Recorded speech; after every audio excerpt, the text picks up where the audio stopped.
So I've talked about it on my YouTube channel before, but it's honestly been a really long time since I've talked about it, so the videos are probably pretty far down there in the lists of my channel. But I want to talk about um, being a former reality shifter and leaving that behind. So I consider reality shifting a cult, and I consider it an offshoot of New Age, and I personally believe, as a chaos sorcerer, that New Age itself very easily becomes a cult, and has a lot of cult-like qualities or elements, but doesn't have to be a cult. So what I mean by that is I think that there are some people who do New Age stuff who are not in a cult, and that there are many who are in a cult. And I personally believe that reality shifting is an offshoot cult of New Age. That is the language I'm going to be using for it in this video. So even though I no longer identify as a reality shifter and I no longer identify with reality shifting, uh, I still have the experiences of what, when I was a shifter, I thought was reality shifting.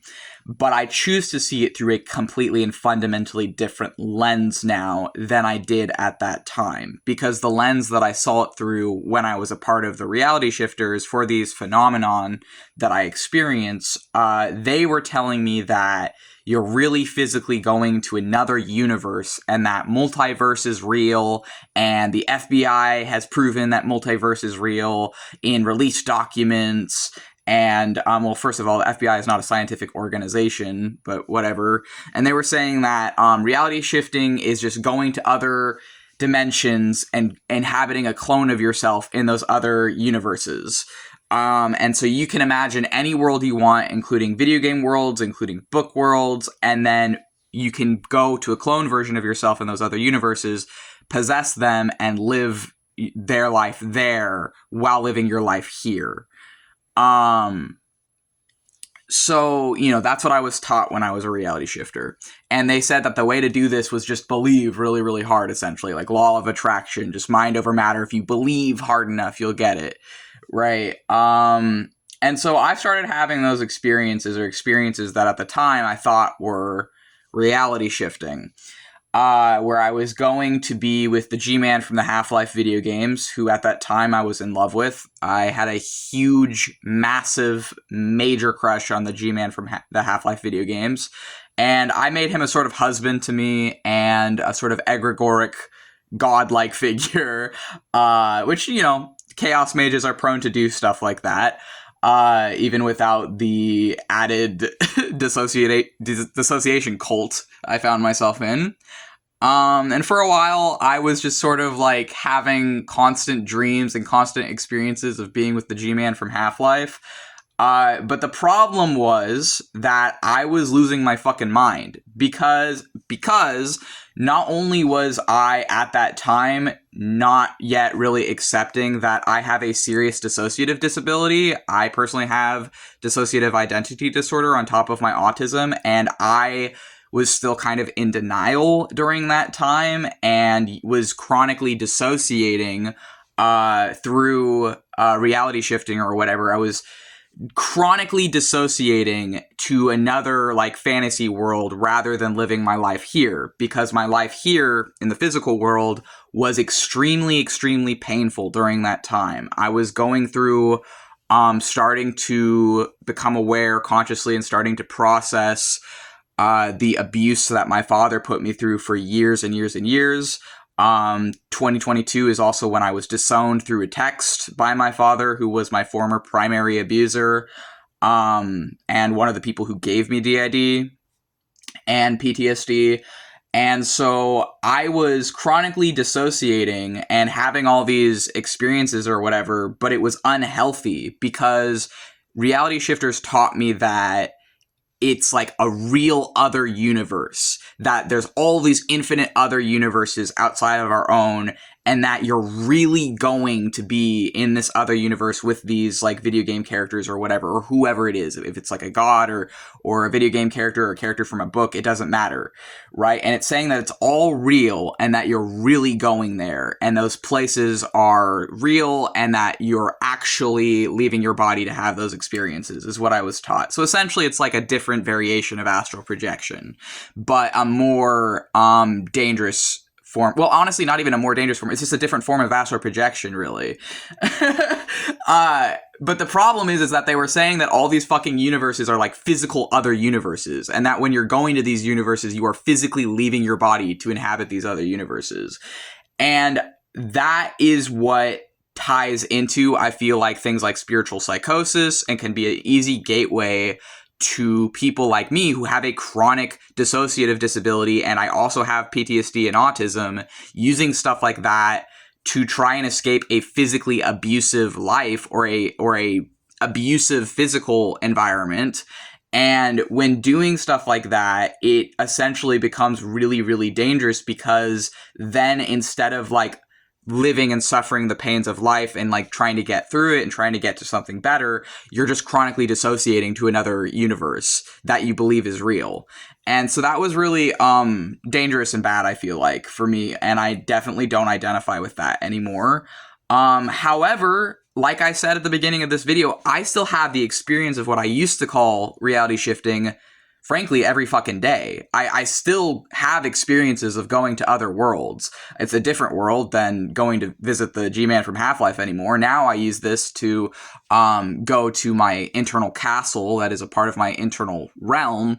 And I say internal to denote psychological mind. This is a part of my mind.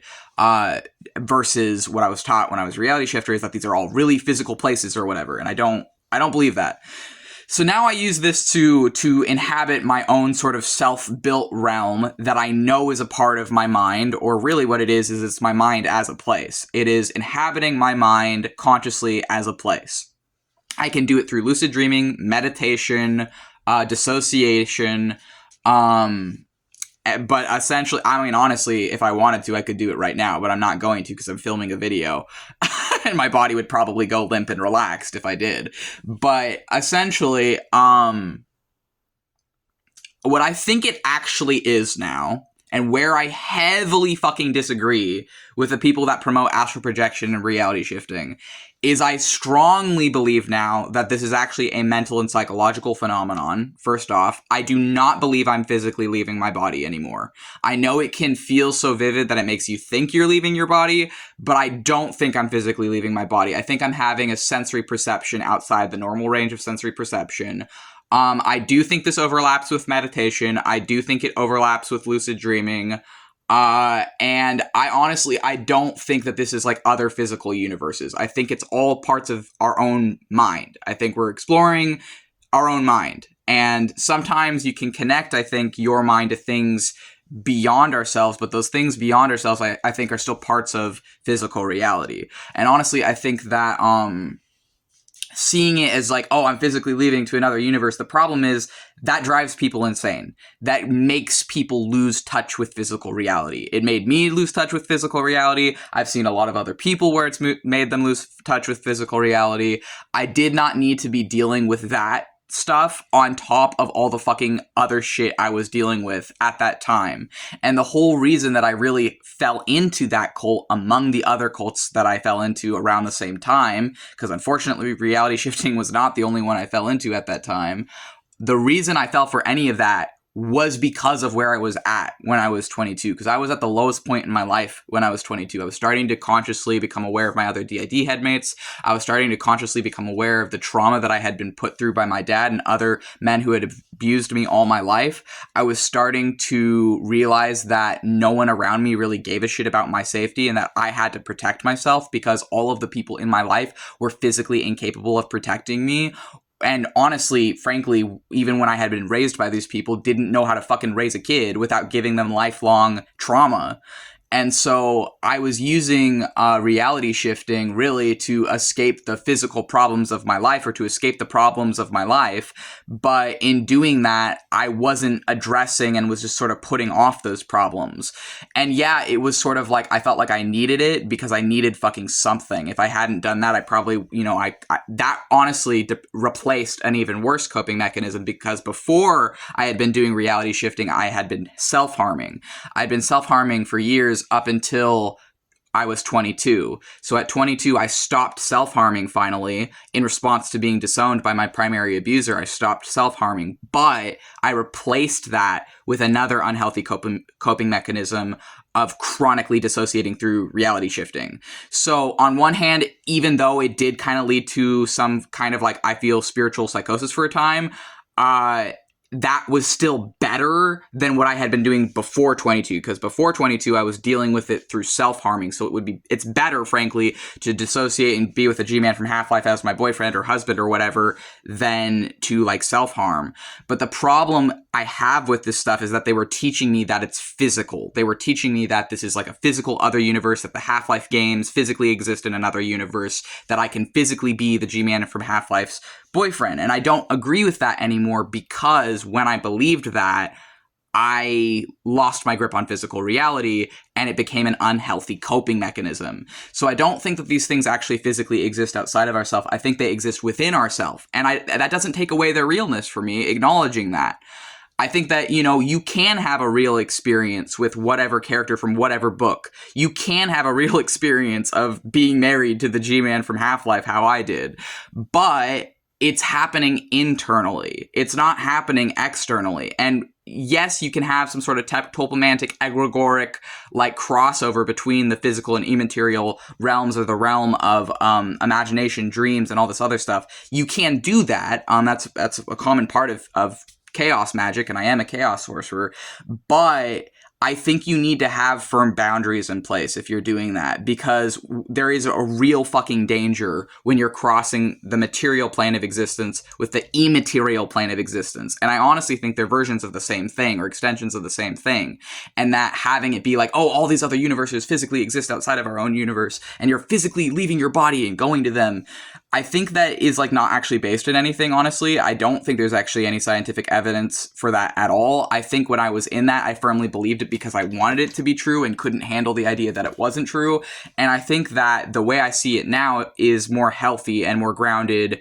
And even though I do still have these experiences all the fucking time, just in a different way now, I choose to see them through a psychological and mental lens.